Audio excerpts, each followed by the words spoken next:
Hey, good morning. Jim Davis from Fluke Networks here. I'm a product application specialist. I specialize in copper and fiber testing. Here at the InfoComm show, we're finding people using more and more fiber optics. Fiber goes a longer distance and it carries more data. Turns out that 8K is more data than 4K. And a common question is, what is the distance to where the fiber is broken? So we're going to use the OptiFiber Pro optical time domain reflectometer. Now what this does is it sends a pulse of light out the fiber and we measure the amount of time it takes for the light to come back. You're seeing this in real time. Now if something is close, it's going to happen sooner, and if something is farther away, it's going to take more time to get back to us. It draws this trace for us, but no one wants to look at the trace.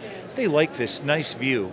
And here we can see, come on, the distance to the end of the fiber, where the fiber was cut, where a tree fell on it.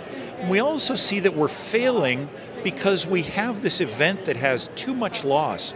If you look at our demonstration box here, you'll see that we go 50 meters, we have a bad splice.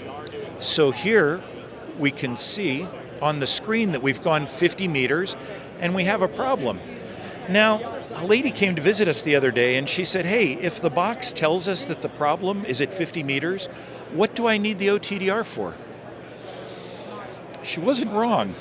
Now, if your network tells you the distance to where the problem is, lucky for you, but in most cases, if we want to find the distance to a fiber defect, we can use an OTDR, such as the OptiFiber Pro from Fluke Networks, flukenetworks.com for more information.